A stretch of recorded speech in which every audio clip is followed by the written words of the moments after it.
Hi, welcome this evening. The Orillia District Chamber of Commerce is presenting another effort in our series to update the community and our businesses.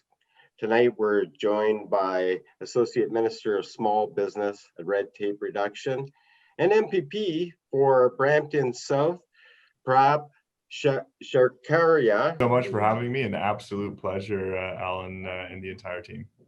All right. And of course, we have our own MPP for Simcoe North and Associate Minister for Women's and Children's Issues, Jill Dunlop. Jill, welcome. Thanks, Alan. Thank you for having Mr. Singh-Sarkaria and I on the call tonight. And Prab, thank you for joining me. We work closely with small businesses and with my portfolio, specifically women in small business too. So I applaud the amazing things that he's done in this appointment with red tape reduction, and keep it going. This is important for businesses, and it's something that we hear whenever we're out touring. So thanks for being with us today. Thank you. Your government is moving quickly to address a lot of the concerns. Businesses are struggling for cash these days. Of course, it's more important to survive to over the winter. And I just wanted to go through some of the programs that your government's unveiled. We've got a hydro, property tax, and Main Street relief for small businesses. Can you take us through those programs? Sure. Do you want me to start off, Prab? Sure. So, well, thanks for the question, Alan. I think it's important. There are so many different programs out there right now, and everything is updated on my website as well. So any of the programs that we talk about tonight, please go to my website and we'll have links there for the programs. I think it's really important for businesses to understand what available funds are out there for them to access at this time. And more importantly, that they're easy to access, because I know everyone's really busy. So, we work with our federal partners and to make $300 million available to assist businesses with fixed costs, including property taxes and energy bills. So applications for this program are now open. And to protect and create jobs, the excess cost of the Green Energy Act contracts that was signed by the previous government will be funded by the province starting January 1st. So that's going to be a huge savings. I look at companies, in our area, removing these costs from electricity bills will save industrial and commercial employers 14% and 16% respectively. So just to put that, an example would be for a small gym, this is a savings of about $800 a month, or nearly $10,000 a year for some of our larger consumers. And looking at companies in our area like Berry Plastics, Kubota, and Polyethics, they're some of Ontario's largest industrial power consumers located right here in our riding. So we're acting immediately to reduce these high rates by $450 million in 2021. So this represents a reduction of 30%. We are also proposing to empower municipalities with a new tool to provide a tax reduction for their small businesses, and Ontario will match these municipal property tax reductions to help further reduce taxes on jobs. And I can let Mr. Singh-Sarkaria jump in and add some more to that as well. No, that's great. And Jill, you've done a great job of explaining the two programs, and it really sets us up for a competitive future and a competitive landscape. When we talk about the energy rebates that Jill was just speaking to, when you look back, before this budget was put forward, and these new measures before they take place, Ontario actually ranks as one of the highest cost jurisdictions for businesses to operate from an electricity standpoint. So when you look at businesses that want to set up in the province of Ontario, they look at bordering jurisdictions, whether it's Quebec, whether it's south of the border where many of our businesses have relocated to.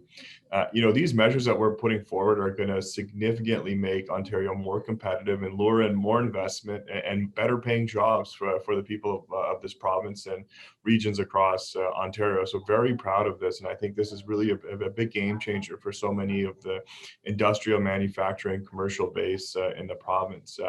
But you know what? This is just, some of the measures we put forward. One of the in your question, you asked also about the Main Street relief. What are we really doing for the smaller businesses?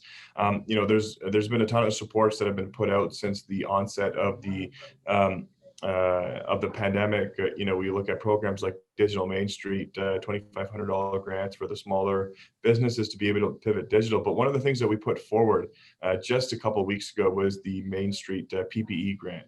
So businesses under 10 employees could apply for this and cover the cost of PPE just to ease off some of those burdens. We knew the smallest businesses were hit hardest with the cash flow operational side of it. So, whether it was gloves, hand sanitizer, plexiglass that needed to be put in a fairly broad definition for it. We allowed you to make those applications online. And as Jill pointed out, she probably has the application directly on her website, or even if you link up to ontario.ca/small business, you can obtain every single one of the programs that we've mentioned right now in a one single portal online application tool, which is something that's very easy to use for businesses and a place for them to be able to apply. So these are some of the measures we've been able to put forward, looking and thinking creatively about, what are the needs out there? What are some of the programs that we need to offer to support businesses to get them back on their feet, and to really keep them open and instill consumer confidence. And we felt, providing money for PPE to offset the costs that they've received would be very helpful for that. So, there's, also a slew of regulatory changes that we put forward. And that's something that we always look at when businesses can pitch us ideas on regulations that can make it easier for them. We're always all ears on that and want to support businesses in their attempt to be modern and digitize processes wherever possible. Well, certainly this is a tough time where having a safe business plan, we did a consumer study here for the Orillia District Chamber of Commerce, and it did show that consumer confidence was very high and would go into a store when they saw proper PPE. So we applaud you for that. I noticed another positive change was there's going to be some EHT relief for business. How's that program going to work? So back in March, we more than doubled the employer health tax exemption to $1 million. And we heard from employers across Ontario that this measure really helped them keep workers on the job during COVID-19. So, we know this is not the time for anybody anywhere to impose or increase new or higher taxes on jobs. So we're proposing to make this exemption increase permanent. So that means an additional 30,000 Ontario employers will no longer pay this tax. And I know I was with my other colleague, Norm Miller, in Muskoka a couple of weeks ago, and we heard a lot of positive news on this from some of his local businesses as well. So, I want to kudos to my colleagues out there who have done numerous roundtables. Prab and I have had the opportunity to sit on a couple of virtual roundtables together. Our standing committee on finance met all summer and heard from small businesses across the province. So this, what we heard is what we've brought back, and we've listened, and we're putting these actions into place. Yeah, and just to add to that, a great example that I always like to use and really hits home is, imagine just, for example, a restaurant with a $700,000 payroll. They would have owed about $4,000 plus in employer health tax. With a new exemption in effect, and increasing it to $1 million, this would significantly put back all that money right into the business. So, in essence, this is a tax on payroll and hiring people. And we want to make sure we give our businesses the tools necessary to hire more employees, to keep people employed, and to really encourage a competitive marketplace for businesses as they recover and kind of get government out of the way to the extent possible from a taxation purpose, and really understand the cash flow pressures on these businesses. So I think that's going to be a really big, significant change for those businesses as they look to move on into the future and recover faster. Well, let's move on to tourism. As you all know, and probably hopefully you're going to come up here when times are good and come check us out at the Port of Orillia. Enjoy some of our beautiful scenic tourism up here. But that is an issue. We're in this unfortunate situation. We had an awful tagline this year for our tourism, which is, please stay away, come back when it's safe. So those tourism operators here are certainly hurting. Our hotels are on very, very low occupancy. What was in the new budget, and what's the relief targeted for the tourism operators and hotels? Well, I can tell you, I was excited when I heard about the 2021 would be the year of the Ontario staycation. I'm trying to decide, where else in Ontario would be better than being right in Orillia. Honestly, we've got a lot to offer right here, and it was a difficult year, and thank goodness we had absolutely amazing weather, and were able to spend the time that we did outside on patios. And I look at some of the great things that the chamber and the city did with shutting the street down on Friday and Saturday nights. It was great to see so many people, participating in, but following public health measures at the same time, and really getting out there and supporting our downtown businesses. But the with the recent budget addressed two ways that the Ontario government would address tourism, with the staycation, and earmarked over $100 million for the tourism industry. And FedDev has also provided grants to keep tourism operators open. So, we've, our colleague, the Minister of Tourism, Minister McLeod, really working very hard to support her area. A couple other things that we're doing: investing $26 million to support the upgrade of Ontario parks and protect and expand Ontario's green spaces. I think that's really important, because we've seen the how people are getting out now and enjoying the outdoors with their families and being together. And so I think upgrading the parks is a good example. Ontario is also providing one-time funding of $25 million for Ontario's art institutions to help cover operating losses incurred as a result of the pandemic this year. And we also established the COVID-19 relief fund for Francophone nonprofits.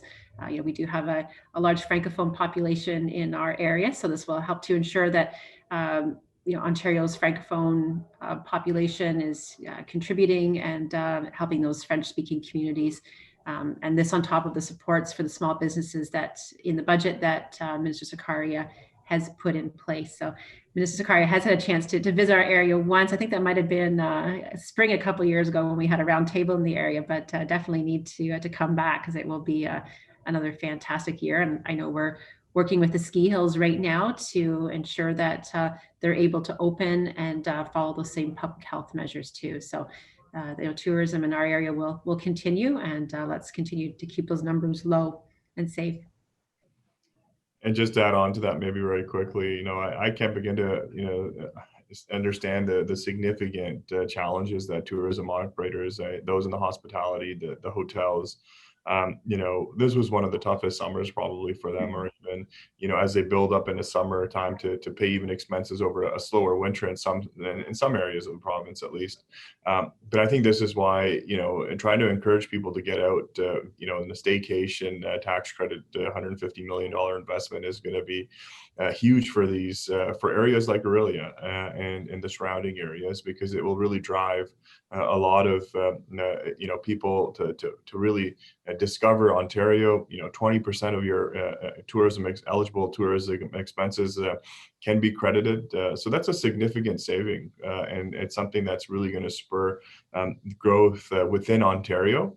And I think that's one thing that, we've always been really stressing, even as a government, and all of our messaging is, even when we're out shopping, if we can shop local, if you're going to buy goods, buy made in Ontario goods. So you can, not only are you supporting, the purchase of the good or the store, but you're supporting, jobs, the people that are putting that whether it's that good or that finished good, or whether it's produce or whether it's Ontario farmers. It goes a long way when we can shift our purchasing behaviors to focus Ontario made, Ontario based, and I think this is why, just very much in line with what we want to do, is promote Ontario as we go forward, come out of this recovery as strong as possible, and urge everyone to take advantage of this staycation tax credit when it's safe to do so.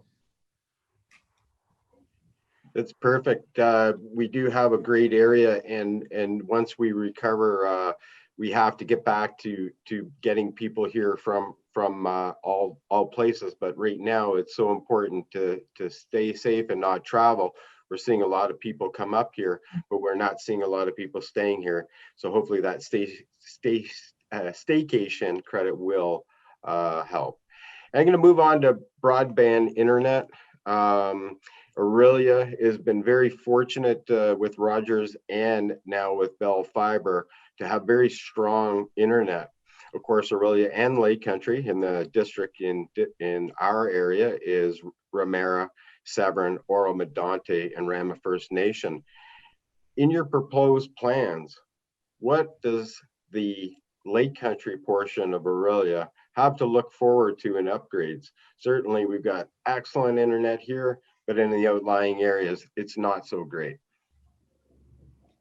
Well, Alan, you would know I live in Oro-Medonte, and from our earlier weekly calls that we were doing, I was glitching in and out all the time on my internet access at my place. But it's been, it was obviously a priority item for us before, but even more so now. We have more people who are learning at home. They're running their business from home, and they're running the family there too. But I think, I want to commend the businesses in our area who, didn't have an online presence prior to COVID, but were so quick to get up and on there and at least have that presence, so they were able to do curbside pickup and can keep business still moving at those difficult times. But honestly, our vision is to see broadband connection in every Ontario home, business, and farms. There's some amazing farms out there now that the technology is, just beyond what you'd believe. But this is absolutely vital infrastructure in the 21st century. So that's why we're making additional investments of over $680 million over the next 4 years for the next phase of our plan, including doubling our commitment to the Improving Connectivity in Ontario program. So this is on top of the $315 million that we already committed to earlier this year, which brings a total of $1 billion to a commitment to rural broadband expansion across this province. So it's just an absolute must-have for people these days. And I know working with our municipalities on some of the projects that they have coming up. I was with Ramara Township recently, where they used their modernization funding to connect with ExploreNet to bring a new tower to that area. So I think that was absolutely amazing that they were looking at that kind of work with the funding. Prab, would you like to add anything here? Sure. You know what, the one thing that I'd just love to add is recognizing, I know Jill has been a great champion of this at Queen's Park from a broadband perspective, and making sure, her region and across Ontario that people have that accessibility and connectivity. But it also kind of lends into like just recognizing our government's commitment now, $1 billion over 6 years. Really what we face is kind of a changing and dynamic landscape in terms of the shift to digital, the shift to e-commerce.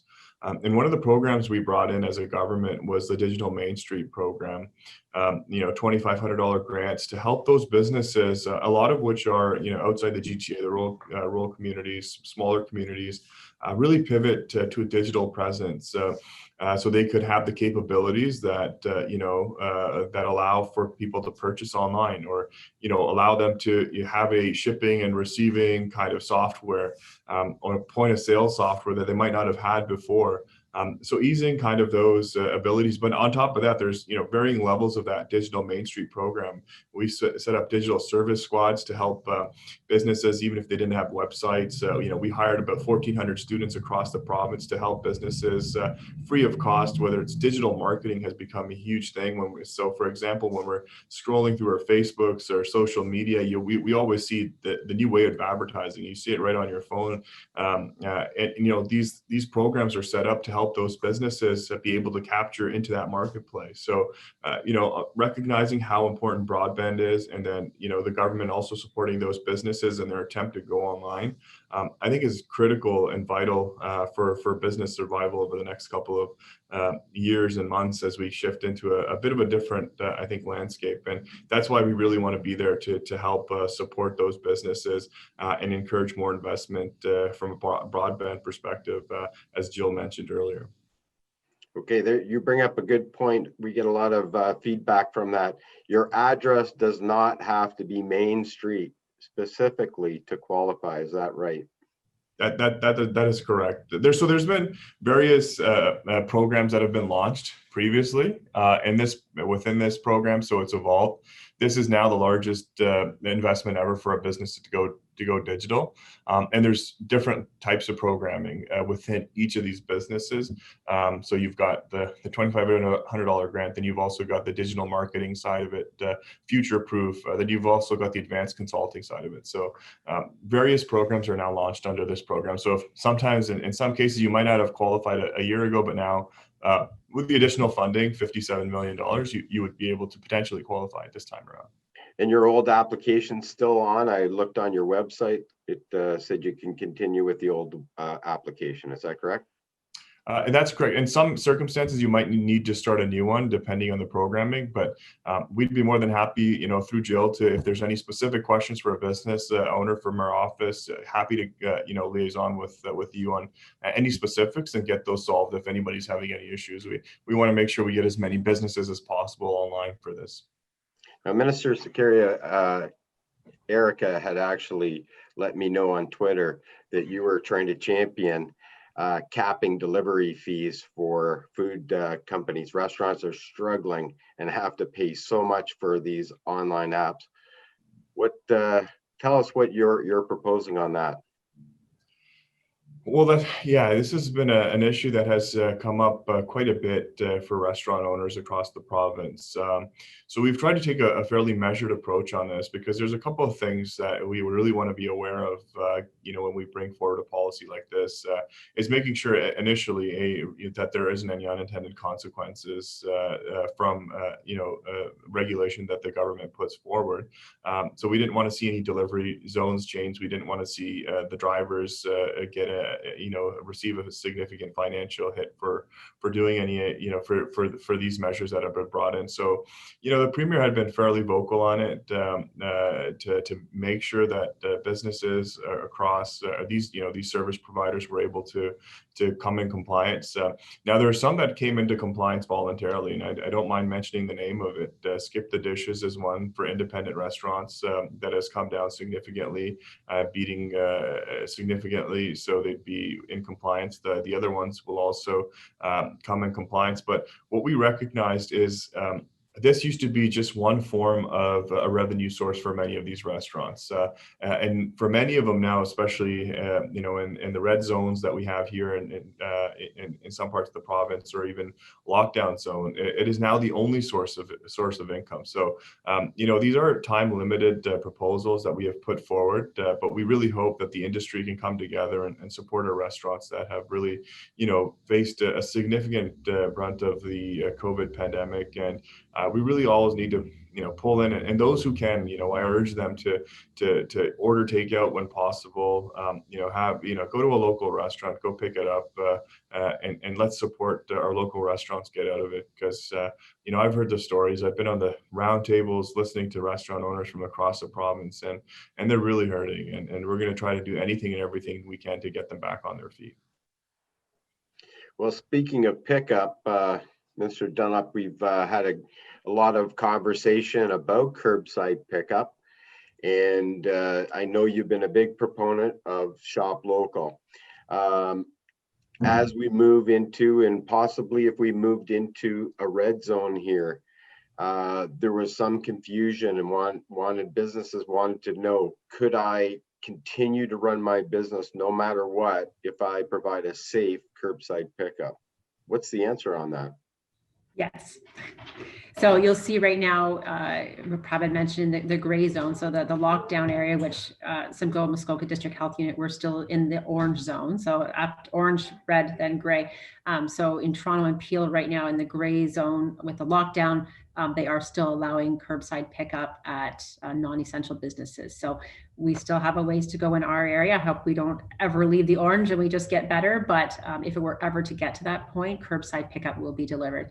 And Alan, that was something that you had mentioned to me back in the summer before we were even thinking about a second wave. And I actually sent Prab a text message, because he's also on the Jobs and Recovery Committee, and just said, hey, this is coming from my area. If we get to that point again with lockdown, can we please consider doing curbside? Because I know that was important for a lot of our businesses, who were able to till a certain point, and then once they were able to do curbside again, it really did make a difference to at least getting some products out the door. So you will see it still is happening in the lockdown regions, and will continue to. So I think that's good news for businesses. And that was something that, we take all of our guidance from the Chief Medical Officer of Health and the health tables. They're the specialists, we're the politicians. So they're the doctors. So it's important to follow their guidelines, but we're really trying to find that balance of ensuring the public's health and safety, but also looking at the economy and helping those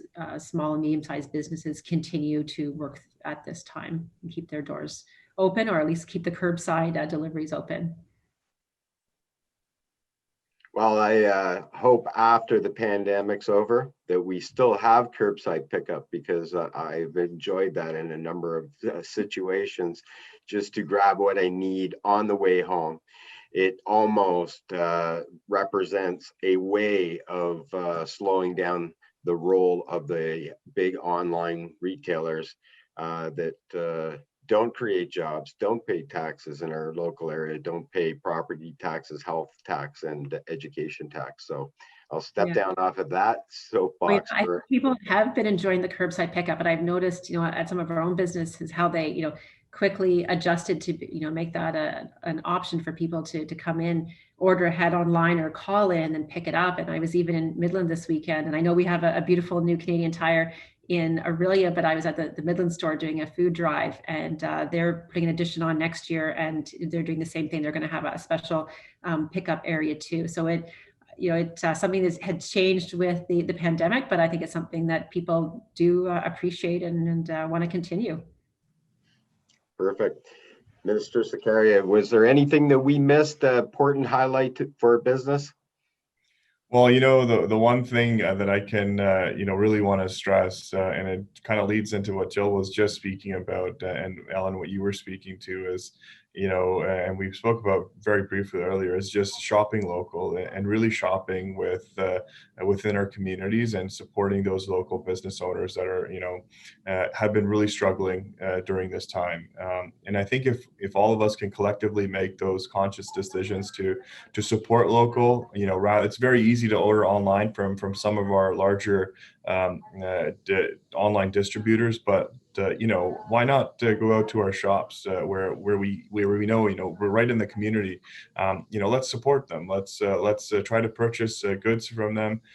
They've got employees to support. Where we can buy Ontario-made products, let's buy Ontario-made products. Let's support Ontario manufacturers. Let's support Ontario farmers where we can, because the ripple effect economically from supporting these individuals, these businesses, can have billions of dollars of impact. So, that is something that I always try to stress with as many people as I meet is let's do our part to the extent possible, whether it's restaurant takeout, curbside delivery, supporting local. That's a significant key to really getting out of this together and supporting each other as we move forward. And it's these businesses that support your community. 9 out of 10 small and medium-sized businesses, they employ your friends, your family, your neighbors. They are the lifeblood of our community, and we do have to at this time support them. The same people who support, our hospital, our food banks, they support our, local sports teams as well. So I think it is important that, they're always there to support the community when called upon. Now it's the community who needs to get out there and support them at this time. Perfect. Mr. Dunlop, do you have anything more to add for business that we left off of the discussion? No, I think we've covered everything. As I said, we'll have the links on my website, and as Prab said, you can go to the one-stop shop on the ontario.ca/small business as well. So I really encourage businesses to, get out there and apply for these programs. We've tried to make it as simple as possible. The money is there and available, so please tap into these resources. They're meant to help you at this difficult time, and we're always welcome to hearing more input as well. And I welcome any calls or emails to our offices for additional information. Mr. Sarkaria, thank you for taking time out of your busy schedule to join us here virtually in Aurelia and Lake Country. I appreciate your time and wish you the best of luck. Thank you so much, Alan. Absolute pleasure as always. And I can't say enough great things about Jill and all the advocacy she does at Queen's Park for Aurelia and the community as well. So thank you to her as well, and all of her support. And always a pleasure, and look forward to coming back using my staycation tax credit soon when it's safe to do so. Well, and come by and see us. We'll stay 6 feet apart. And Jill Dunlop, thank you so much for setting this up for us, giving the community update. We have a tough season ahead of us, but I think there's lots of hope. If we're just going to ask people that are watching this program, please stay safe, shop local, visit aurelia.com and pick out a local business person to use for all of your needs. And thank you and have a great evening. Thanks, Alan.